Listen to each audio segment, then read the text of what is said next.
Good morning, everyone. This is a regularly scheduled meeting of the Waterville City Council. I can finally say that there are agendas available in the pocket at the end of the room over by the entrance. They're also available on the city's website. All items appearing on the consent agenda are voted on in one motion and vote. Generally, these items are routine in nature and do not require discussion. All items listed under unfinished business or new business are voted on separately. First, councilors will be given an opportunity for questions or comments. Once all councilors have had an opportunity to speak, citizens will be given an opportunity for comments or questions. Citizens must speak at the podium and identify themselves. Each citizen will be allowed one opportunity to speak and will be limited to 3 minutes. Finally, councilors will be given another opportunity to speak or comment. Citizens who would like to speak on a topic that does not appear on tonight's agenda will have an opportunity to do so at the end of the meeting under the public comment section of the agenda. Pledge of Allegiance. I'd say everybody look at Rick, but we can actually look at it. We got a flag tonight. And it's snowing. Snowing in here. I pledge allegiance to the flag of the United States of America and to the republic for which it stands, one nation, under God, indivisible, with liberty and justice for all. Play ball. Play ball. All right. Do we have any conflicts of interest? Seeing none, we'll move on to the manager's report. Thank you, Mr. Muted. Thank you, Mr. Mayor. Since the last meeting, we made all the adjustments that were warranted by the amendments that the council made to the budget. And I want to report to you all and to the public that the use of fund balance totaled $425,000. I have details on that if anyone is interested who may not have received it at this point. The Public Works team, council chair, and I met with the various utilities that service Waterville just last week, talking about the paving program that we intend to initiate. We determined in talking with them that it's unlikely that we'll be getting much done this paving season, and the work that we had planned to do in the south end now is scheduled almost entirely for the fall of 22 and not the fall, the paving season of 22 for both years that we had planned for, total of about $600,000. One of the most important things that came out of that meeting, though, was that we gained an appreciation of what the challenges were or will be to the utilities, and they also gained an appreciation of our willingness to reach out to them and coordinate our activities so that things happen in the right sequence, in order that we don't find ourselves paving a street that has to be dug up a year or two later in order to accommodate the utilities' replacement plans. So we'll be coordinating all of that work, and I want to thank Matt Skane for the work he did in pulling everybody together.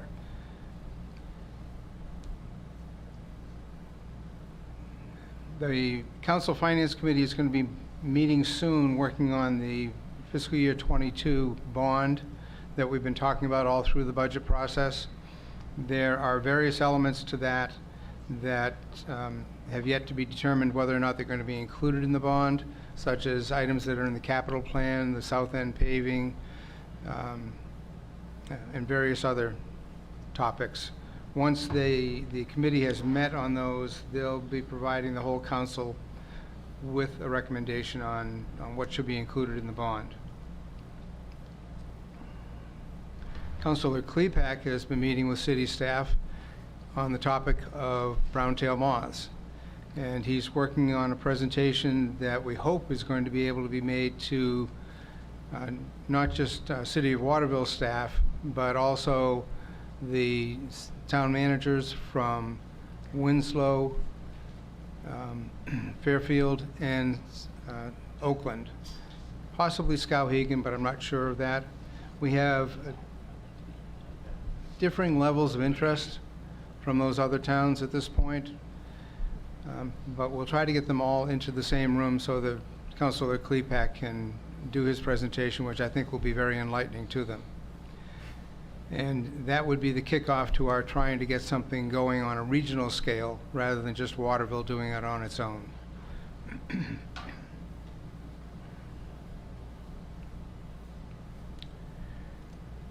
Recruiting in the fire department for the newly authorized EMTs has not gone well.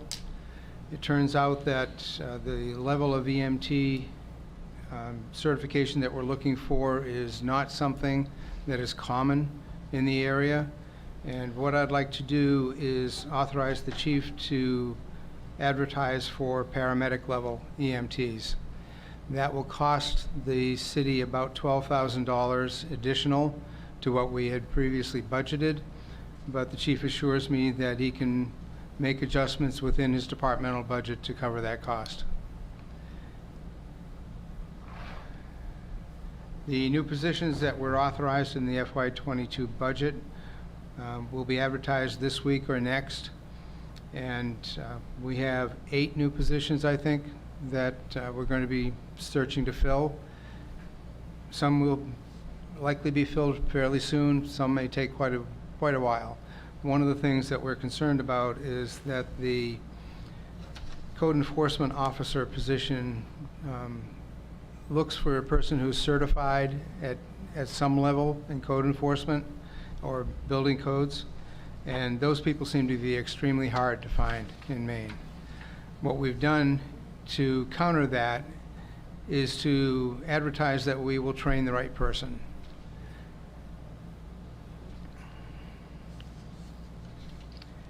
And finally, the research on the natural gas conversion to heating fuel for the city hall has nothing to report at this point, but we are pursuing that.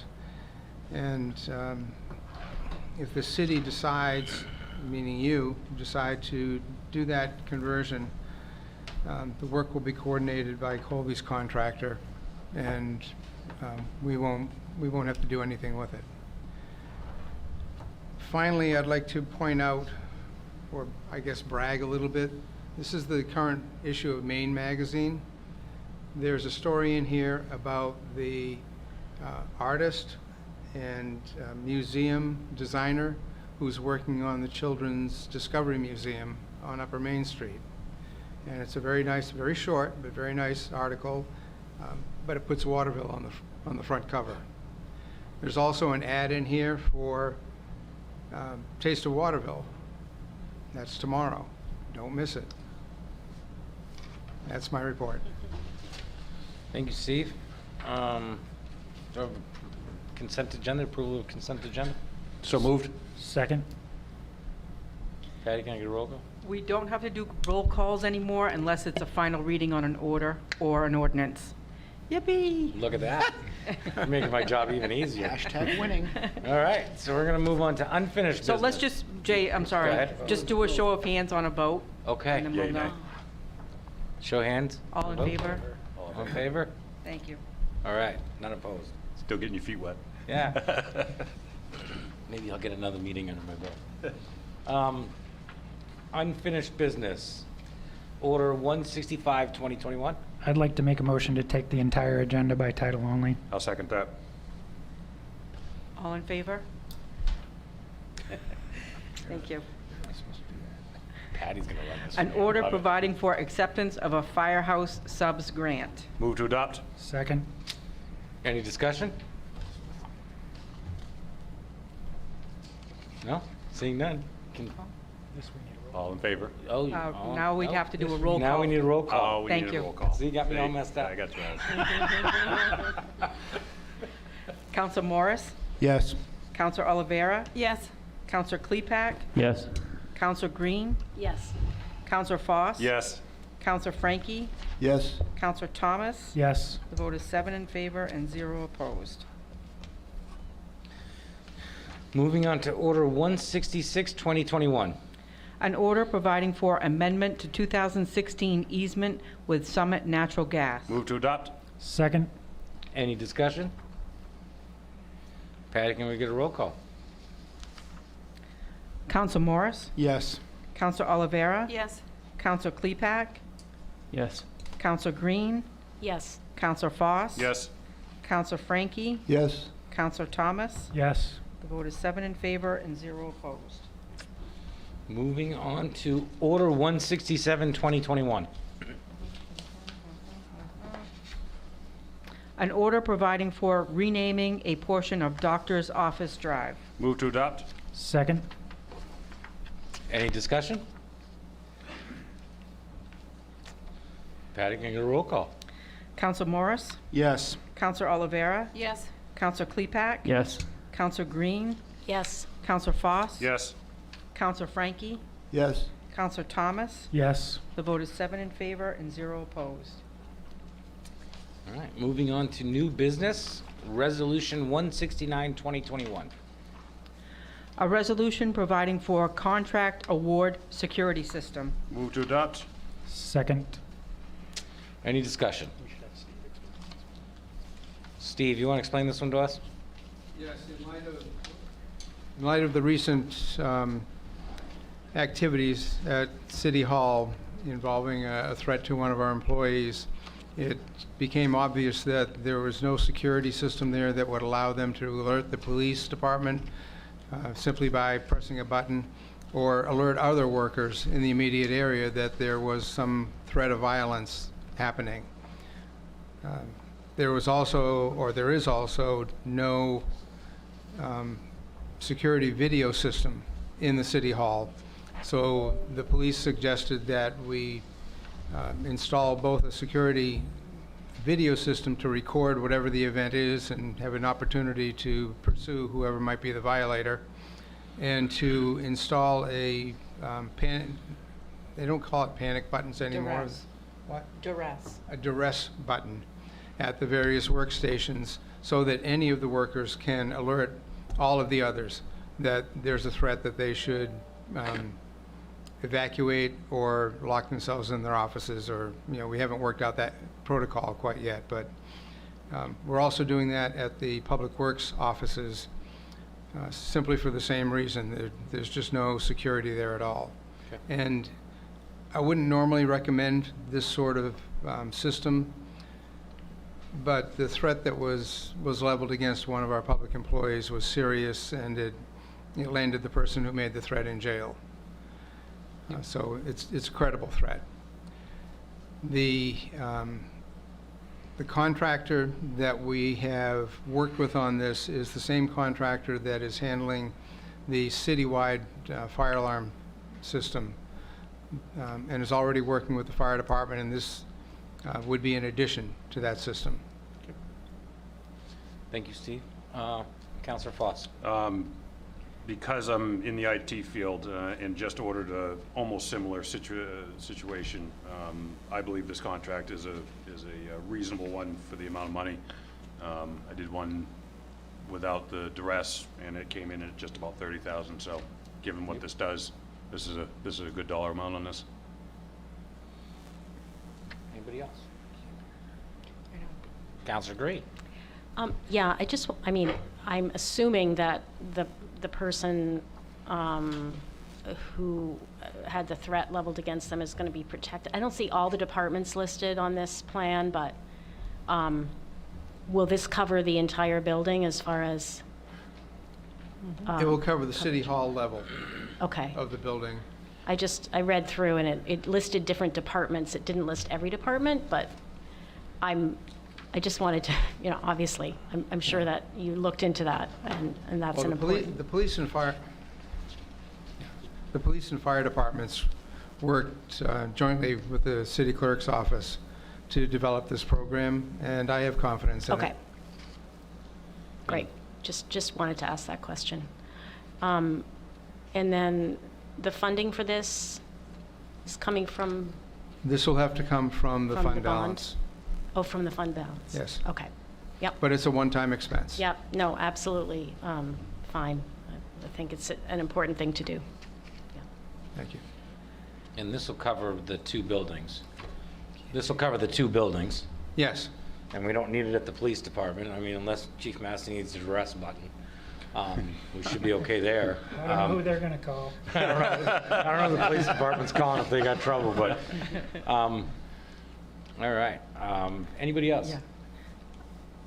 I would point out, John Gromek is here from the fire department who worked on this program, and he's mentioning that the security will also have a remote option that will cover this facility as well. So we'll have a panic alarm here for during city council meetings. You want to tell us something, Beth? A duress alarm, I apologize. Oh, I can, real quick, so we upgraded the fire alarm system in the city, which is a radio system that also now does security. So we've taken over the dialer for the security that's currently at City Hall, and it reports directly to the police department. Same radio is located here, so all we're doing is adding a device here, tying to that same radio, and now that duress buttons are gonna be added to the security side and go direct to the police department. We've cut, I think we were at anywhere from 4 to 7 minutes on the monitoring company for there are some existing duress buttons there, but technology is not the best and they're old, so between those and then the timing to get them through the monitoring company and back was just not acceptable. So that's why we started new and added that security radio and going directly to the police department now. So we're more efficient. Nice. Anyone else? All in favor, or do you want? No roll call is required for this. Done deal. Yeah, raise your hand. If you're in favor. All right. Thank you. Resolution 170, 2021. That was not me. A resolution providing for bike trail bid award, Quarry Road Trails. Move to adopt. Second. Any discussion?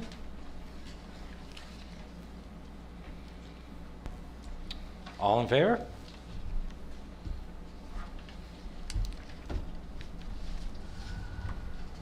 Resolution 171, 2021. A resolution providing for contract award Wright Pierce. Move to adopt. Second. Steve, you want to tell us about this one too? Yeah, just briefly, this is the engineering firm that we're going to be using to lay out a 30-year plan for improving all the roads and sidewalks in the city. They're going to start with an inventory check on our MSRS system, which is the inventory of the condition of all the streets and sidewalks in town. But we don't have a sidewalk element to that, so they're going to add that to the system, and they're going to leave us with an inventory database that we can update from time to time. They'll also be with us in the first part of the program to provide engineering services for intersections and road profiles, also to work as project managers in those cases where we aren't able to do it ourselves for staffing shortages, and they'll be our eyes in the field. This is a contract that is not open-ended, but it is based on an hourly rate for services, which is not uncommon with an engineering contract.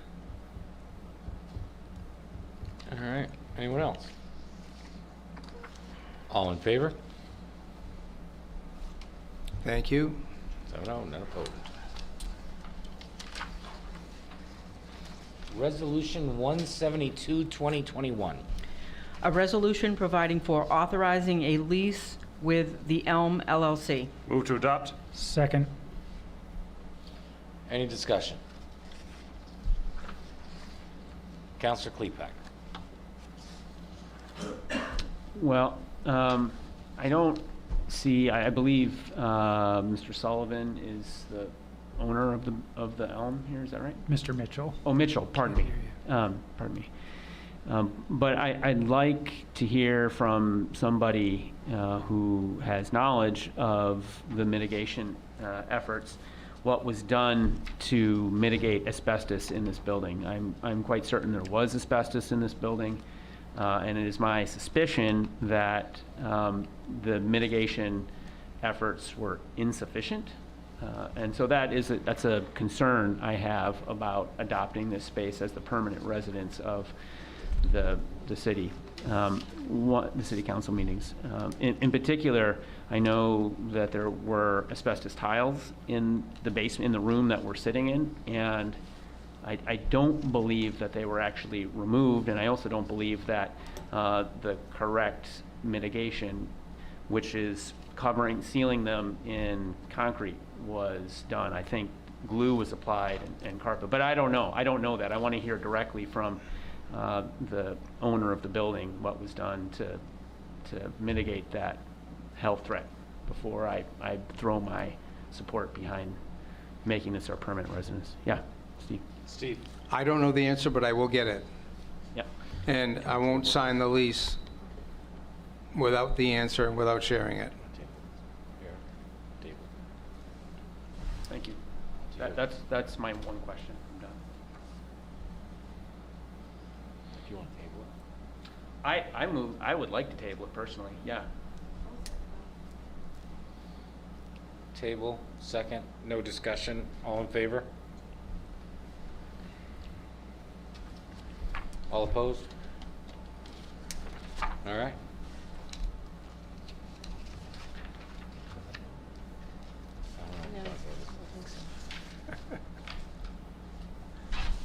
It would be helpful if you called the vote, such as 6 in favor, 1 opposed, or something like I thought it that. was, Can we just vote again yeah. All in favor? of tabling? Of tabling? To the next meeting, correct? We're So gonna, 6, all opposed? So 6 to 1. All Thank right. you. Moving on. Order 173, 2021. An order providing for authorizing a referendum election to be held on November 2nd, 2021. Move to adopt. Second. Any discussion? I would have Patty. Go ahead, Patty. You want to explain that? Yep, I'd be happy to give a little overview with the potential resignation mentioned by the mayor recently. This was our first opportunity to look at the charter to try to determine the process to fill the vacancy. And during that, it was discovered that there were a couple of anomalies where there wouldn't be the allowance for a caucus for the mayoral vacant seat because of the way the language was.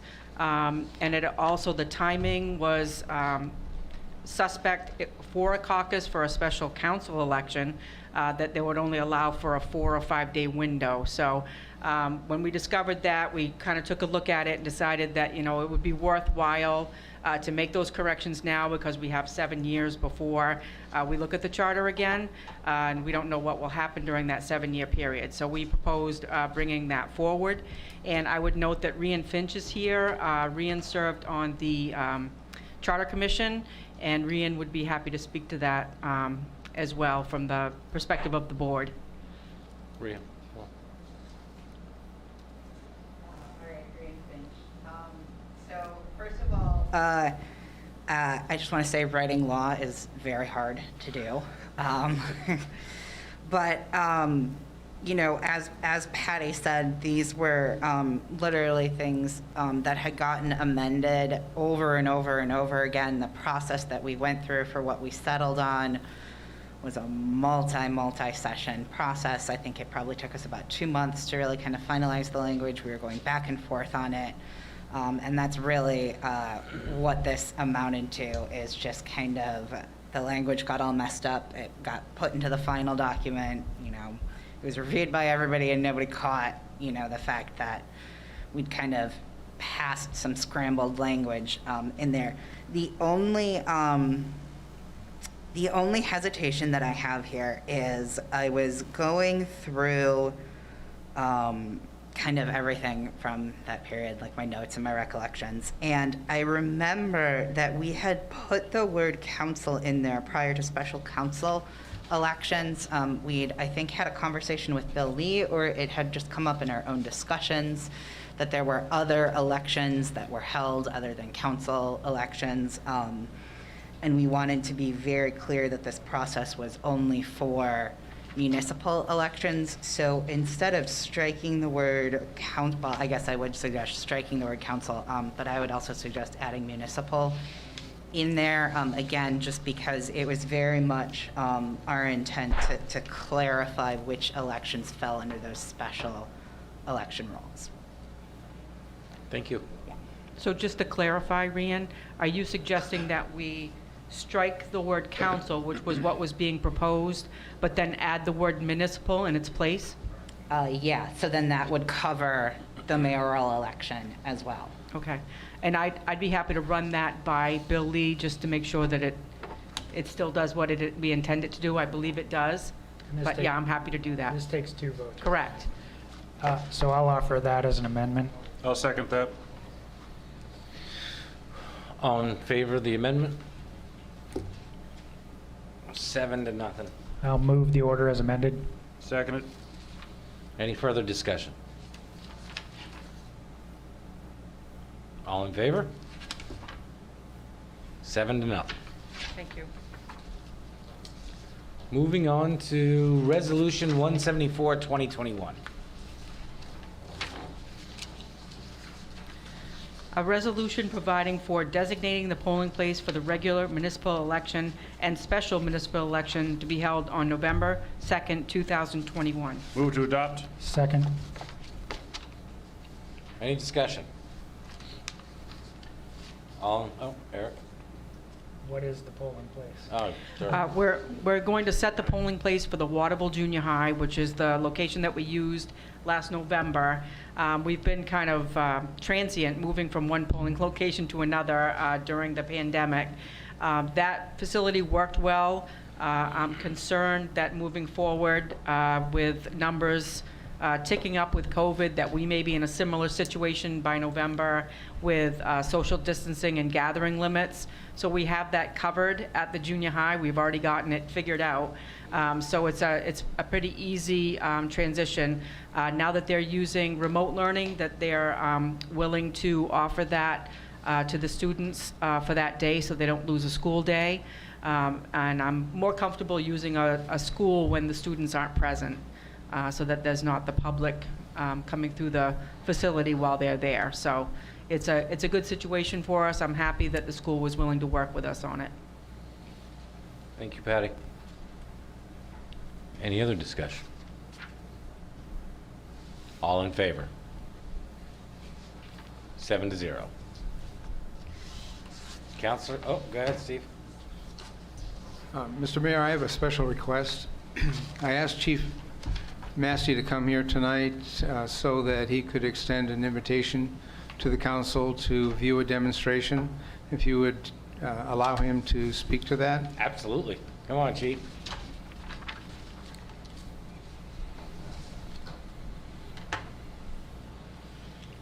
Good evening, Council Mayor. We recently have done some research on body-worn cameras. As you know, across the country, because of the events that has transpired, there's been a real call for law enforcement agencies to acquire this technology. And we think it's important for us to have body-worn cameras, also for transparency, and to be able to see what happens after the fact. We've had 2 shootings in the last several months. 1 officer was seriously hurt in that shooting. So the deputy chief and I have contacted what we believe to be probably 3 of the main vendors for body-worn cameras and the technology. And we've had demonstrations provided to us by those vendors. And we believe that WatchGuard, which is the one I would recommend that we purchase, is probably superior to the rest. It's specifically in technology. It's an expensive product, but I think we all know that if we can capture what happens in an event, so there's no second guessing, that prevents a lot of lawsuits, a lot of liability, and certainly it's well worth investing in that technology, not to mention the transparency for our community to instill that confidence that officers are doing what they're supposed to do, and that we can actually see that by viewing the video footage after. One of the things I thought would be very helpful is to get some members of the council, and maybe the mayor if he wishes, to look at the demonstration that body-worn cameras provides. It's simply amazing, the technology and what it does, and it's automated, it comes on by itself. The camera will activate if the officer falls prone. The camera will activate if the officer runs. The camera will activate if the officer draws his weapon. It's just amazing technology, I think, that is really needed for us, not just for us, but every law enforcement agency across the country. So I think, having members of the council and maybe the mayor look at that demonstration provided by WatchGuard, I think would answer so many questions of the product, how it works, and the benefits that we'll reap by having that particular technology. I think we could then have another discussion, and everyone could share what they watched on that video, that demonstration, that demo. When's the demo, Chief? Well, we can set it up. let me The know. vendor was pretty available, so I can go ahead and get a couple of dates over the next I will show week, up for that. 10 days.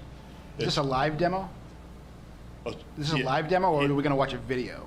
No, it's live. It'll be over Zoom, obviously, but I mean, We're not gonna gather in a parking lot and just see some of the stuff live. yeah.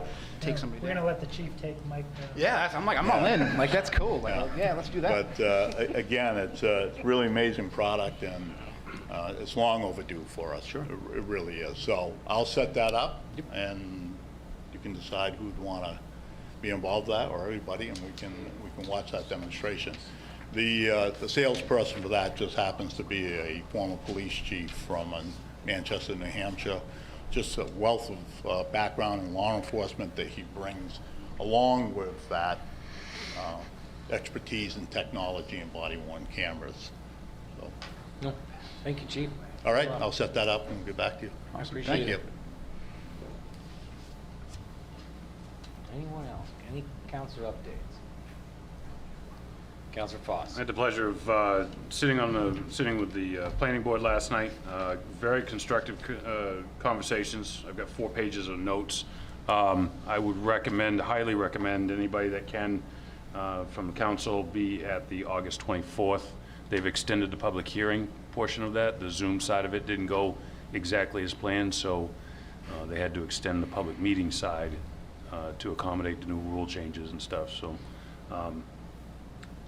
some pros, some cons, going back and forth, some good dialogue, some not so much. So let's, I'd love to see a couple more of us sitting there on the 24th, listening, being active listeners, and understanding what the concerns are on both sides of that situation. So And that's just a question, maybe Patty, you'll have an answer, but because it's a public meeting, all of us can attend, right?